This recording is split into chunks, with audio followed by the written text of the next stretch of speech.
Cyber की जो है वो स्थिति बहुत ही खराब है। हजारों लोग जो है वो ठगे जा रहे हैं, कुछ आत्महत्या करने के लिए बाध्य हो रहे हैं। अगर आंकड़ा देखेंगे 2020 में 2295 मामले, 2021 में 7134 मामले, 2022 में 12295, 23 में 22,296 और खाली 2024 में जो है उत्तर में 1301 बताया है। लेकिन वो जो आंकड़े हैं वो 16,811 और एआई कहता है, आर्टिफिशियल इंटेलिजेंसी कहता है कि 17,693। मेरा प्रश्न ये है कि राजधानी के अंदर में सैकड़ों करोड़ रुपया ठगी हुआ है, उत्तर में कम आया 47 करोड़। लेकिन साइबर थाना कहाँ है बहुत कम लोग जानते हैं। और गंभीरता इस बात की है कि सरकार ने राज्य में सूचना प्रौद्योगिकी अधिनियम 2000 की धारा 79A के तहत कोई साइबर विशेषज्ञ नियुक्त नहीं किया है तो बताने का कष्ट करेंगे। और जो है उस थाने के अंदर में एक भी आईपीएस रैंक का जो है जो एक्सपर्ट अधिकारी जो है वहाँ पर है कि नहीं है ये बताने का कष्ट करेंगे। आपने कहा है उत्तर के अंदर में कि छत्तीसगढ़ के हर जिलों के अंदर में हमने साइबर थाने गठित किए हैं और किए हैं, तो उसके अंदर में कितने जो है जिम्मेदार अधिकारी है और ये जो थाने हैं इन थानों के अंदर में क्या ये सक्षम है कि जो विवेचना करके अपराध दर्ज करके वो तत्काल कार्रवाई कर सकते हैं क्या, ये मेरा प्रश्न है। माननीय अध्यक्ष महोदय, माननीय सदस्य की ये चिंता बड़ी जायज़ चिंता है और उसमें हम सब काम कर ही रहे हैं। परंतु एक विषय मैं ज़रूर आपसे कहना चाहता हूं कि माननीय सदस्य ने कहा है कि साइबर थाना कहाँ है उनको नहीं मालूम। तो मैं बताना भी चाहता हूं माननीय अध्यक्ष महोदय कि माननीय मुख्यमंत्री जी के कर कमलों से दिसंबर 2023 को साइबर भवन पूरा, अभी दिसंबर 2023 में माननीय 24 में माननीय अध्यक्ष महोदय, दिसंबर 2024 में 277 करोड़ रुपए से बना करके उसका उद्घाटन माननीय मुख्यमंत्री जी ने किया। 1 करोड़ 46 लाख रुपए उसमें लाइसेंस और नवीनीकरण आदि के लिए खर्च किए गए, 51 लाख रुपए उसमें आधुनिकीकरण के लिए खर्च किए गए। और ये पूरे प्रदेश का एक साइबर थाना जिसको हम साइबर भवन करके कहते हैं ये है। मैं माननीय सदस्य को अपने साथ लेकर वहाँ जाऊँगा और जितने भी माननीय सदस्य इसमें जाना चाहेंगे मैं सबको निमंत्रित करके एक कार्यक्रम वहाँ जरूर रख लेता हूँ माननीय अध्यक्ष महोदय। एक विषय है। दूसरा, IT एक्ट के अंतर्गत साइबर विशेषज्ञ की बात है, तो साइबर विशेषज्ञ के एम्पेनलमेंट की प्रक्रिया अभी भी हम लोग कर रहे हैं माननीय अध्यक्ष महोदय, वो हम लोग शीघ्र पूरा करेंगे। लेकिन ऐसा नहीं है कि सिर्फ साइबर विशेषज्ञ हो जाएंगे तभी काम आगे बढ़ेगा। इसके अतिरिक्त साइबर कमांडो I4C संस्था, नई सरकार माननीय मोदी जी की सरकार, माननीय अमित शाह जी के गृहमंत्री जी बनने के बाद I4C गठन किया गया और उसमें साइबर कमांडो का कॉन्सेप्ट है माननीय अध्यक्ष महोदय। तो एक IPS और 5 वरिष्ठ अधिकारी, ऐसे 6 लोगों की साइबर 6 महीने की ट्रेनिंग होती है। ये 6 महीने की ट्रेनिंग करके वापस आ गए और अब काम यहाँ पर शुरू करेंगे। अगली बैच जाने के लिए तैयार है माननीय अध्यक्ष महोदय। तो वो स्पेशल जो रिक्रूटमेंट है, जो हमको विशेषज्ञ रखने हैं, उसी स्तर के लोग हमारे पास यहाँ पर हैं। अगली बात एक और आपसे कहना चाहता हूँ कि आपने कहा कि हर जिले में साइबर थाना, ऐसा कहा ही नहीं गया है माननीय अध्यक्ष महोदय। हर जिले में साइबर सेल का गठन जरूर किया गया है। तो साइबर थाना अलग से नहीं है, साइबर सेल का गठन किया गया है। इसमें प्रशिक्षण की प्रक्रियाएं की गई हैं। हमने CDAC से प्रशिक्षण की प्रक्रिया की है माननीय अध्यक्ष महोदय, I4C से प्रशिक्षण की प्रक्रिया,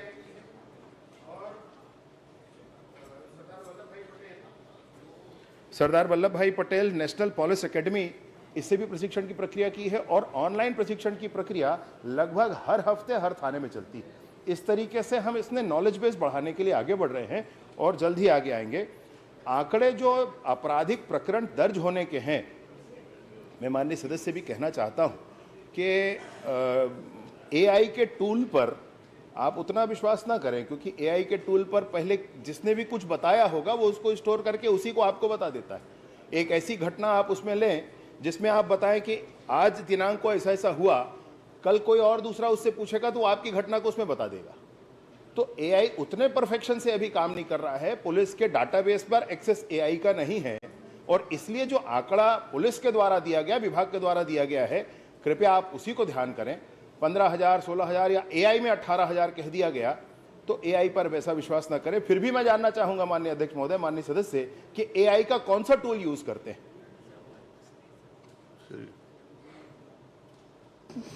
मैंने जो प्रश्न किया उसका जवाब मंत्री जी ने नहीं दिया।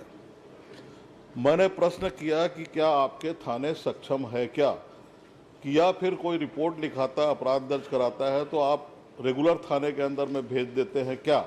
मेरा एक ये प्रश्न है। एआई के अलावा जो है एनसीआरबी जो है वो भी आपका कह रहा है कि जो डाटा के बारे में, और जो 16,000 से अधिक बता रहा है एनसीआरबी बता रहा है। और एक प्रतिष्ठित अखबार ने छापा है, मैंने पूछा उससे तो उसने कहा कि पीएचक्यू से मैंने पता किया है। तो ये सारे जो नेशनल क्राइम जो रिपोर्ट है, अगर वो भी गलत है तो फिर आखिरकार ये उसको देता कौन है रिपोर्ट? तो ये थाने का मेरे को की विवेचना करके गिरफ्तार करने के लिए वो सक्षम है क्या? खाली राजधानी का बता दीजिए आप। माननीय अध्यक्ष महोदय, एक साइबर भवन जो मैंने आपसे कहा, जो राज्य स्तरीय थाना है, वहाँ पर पूरे राज्य से कहीं का भी एफआईआर दर्ज हो सकता है। दूसरा, 5 रेंज स्तरीय भी थाने तय किए गए हैं, उन पर भी काम चल रहा है, उसका भी स्ट्रेंथनिंग चल रहा है, उसमें भी ट्रेनिंग चल रहा है। इसके अतिरिक्त 9 और नए साइबर थानों के लिए हमको स्वीकृति मिली है, उसके भी निर्माण का काम चल रहा है। उसके लिए भी हम लोग वैसे पृथक से आईटी सेक्शन वालों की ही एक अलग श्रृंखला बनाने के लिए अलग से इसमें प्रक्रिया करके भर्ती की प्रक्रिया करेंगे माननीय अध्यक्ष महोदय, परंतु अभी डेपुटेशन में लेकर ट्रेनिंग करा करके काम करा रहे हैं, तो ये भी हो रहा है। एक बात जो माननीय सदस्य ने कही कि थाने सक्षम है अथवा नहीं है, थाने सक्षम बन रहे हैं माननीय अध्यक्ष महोदय। साइबर थाना हमारा जो सेंट्रल का है, राज्य का है, उसमें कहीं कोई परेशानी नहीं है। पूरी सक्षमता के साथ पूरे राष्ट्रीय अंतर्राष्ट्रीय स्तर पर जो जो तकनीक होनी चाहिए वो सारी तकनीकों के साथ हमारा साइबर भवन तैयार है। 5 रेंज थाने हैं, वो भी पूरी तरीके से तैयार है। एनसीआरबी का डाटा मैं माननीय सदस्य को बताना चाहता हूं माननीय अध्यक्ष महोदय कि नेशनल क्राइम रिकॉर्ड ब्यूरो, इसका अंतिम डाटा 2022 को जारी हुआ है। आप एक बार एआई से फिर पूछ लें कि एनसीआरबी का आखिरी डाटा कब जारी हुआ है, आपको बता देगा 2022 से पहले जारी हुआ है। 2022 के बाद एनसीआरबी का कोई डाटा जारी नहीं हुआ माननीय अध्यक्ष। और पत्रकार साथी जिनकी बात माननीय सदस्य कर रहे हैं, मैं निवेदन पूर्वक कहता हूं कि मैं भी मिलना चाहूंगा उनसे। अनुज जी, अगर एनसीआर इसी में मेरा ये मात्र प्रश्न ही नहीं है पूरा, जो उत्तर दिया इन्होंने, मैंने वही पूछ रहा नहीं, हूँ आपके अध्यक्ष जी, आपके सपोर्ट में बहुत आपने लोग खड़े हैं। अपराध दर्ज करके मैं अपराध समय दूंगा। अध्यक्ष जी, एक ये बहुत गंभीर, चलिए आप कर लीजिए। आपने स्वीकार किया है उत्तर के अंदर में कि बैंक के कर्मचारी इसके अंदर संलिप्त है, और अपराध दर्ज करने के बाद में आज तक के हमने कितने बैंकों के कर्मचारियों को या अधिकारियों को हमने एफआईआर दर्ज करके जेल के अंदर में डाला, या कितने अपराधियों को अभी तक के जो हजारों की संख्या में आ रहे हैं, कितने लोगों को हमने जेल भेजा है? चलिए।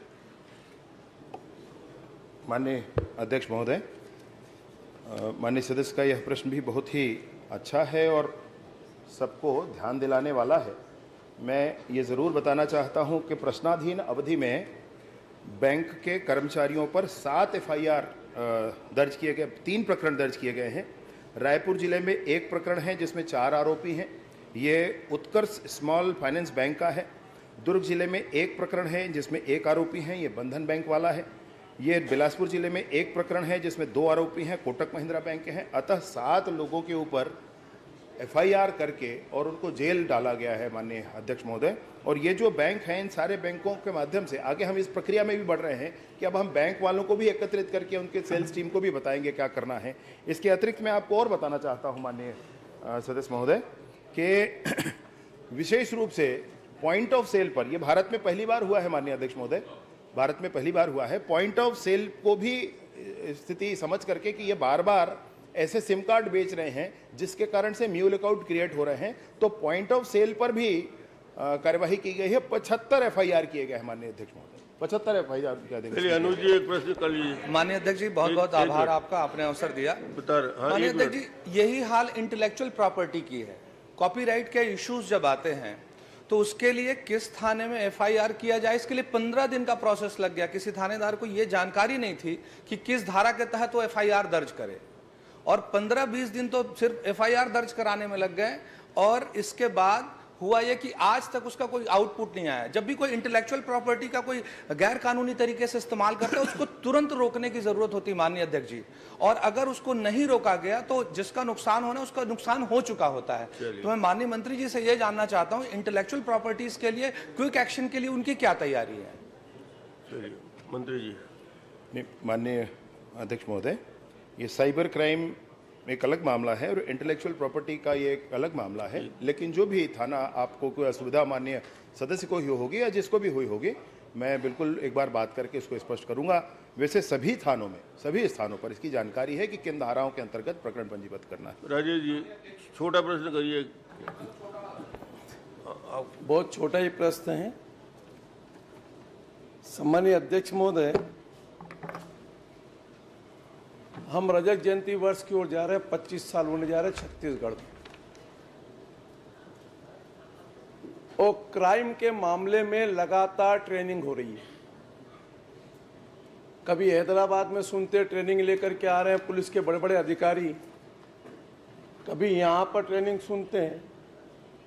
लेकिन वाकई में चिंता का विषय खाली इतना है कि अगर 107 करोड़ रुपए की 1.5 साल के अंदर ठगी होती है क्राइम के माध्यम से, और कुल आपके उत्तर में ही आपने बताया 3 करोड़ समथिंग वापस पैसा दिलाया, चिंता का विषय यही है। दूसरा, इतने सीनियर मोस्ट अधिकारी हैं जो पीएचक्यू में बैठे हुए हैं, इनको जरा ट्रेनिंग देकर इनको कहीं ना कहीं क्राइम के काम में क्यों नहीं लगाते। एक आईजी स्तर का एक अधिकारी अभी तक नहीं है इसके अंदर, जो पूरे क्राइम को, आज ये सबसे बड़ा एक खतरा बन गया है।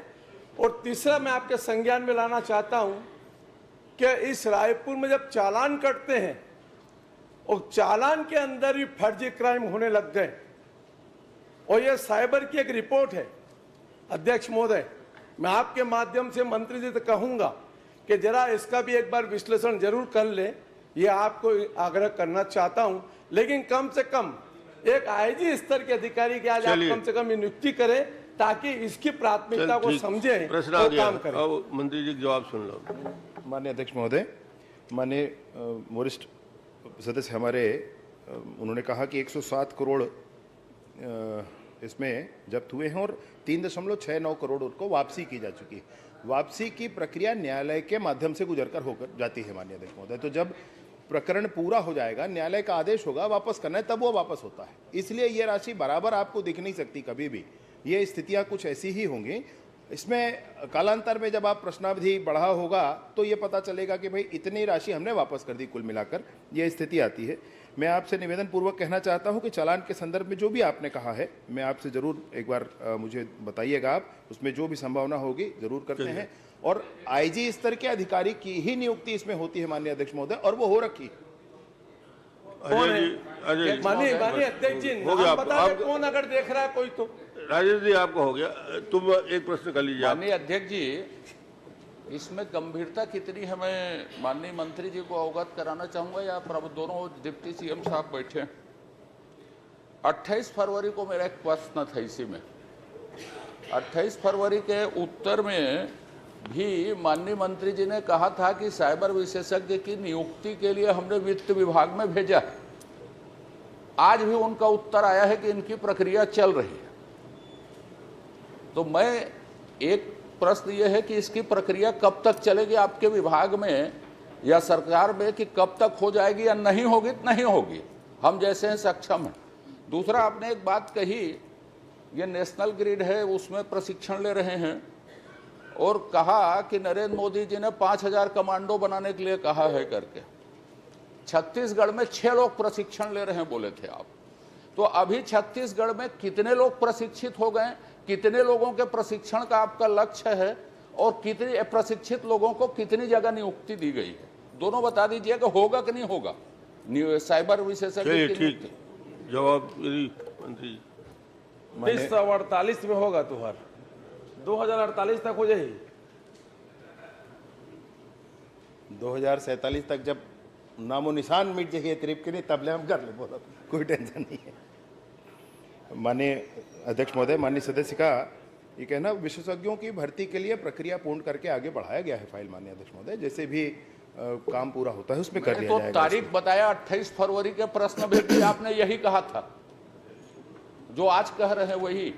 मैं आप कब करेंगे नहीं जानता, पर गंभीरता कितनी है, कितनी सारी ठगी हो रही है। माननीय अध्यक्ष महोदय, माननीय सदस्य मुझसे नियंता बनने की बात कह रहे हैं, मुझसे पूरा सब जातियों के नियंत्रक बनने का कह रहे हैं। ये कैसे संभव है माननीय अध्यक्ष महोदय? प्रक्रिया है, जितनी प्रक्रियाओं के माध्यम से होगा। और कमांडो के ट्रेनिंग के संदर्भ में मैं आपको पहले ही बताया, मैंने माननीय सदस्य सुनील सोनी जी के प्रश्न के उत्तर में इस बात को बताया, शायद आपने ध्यान नहीं दिया।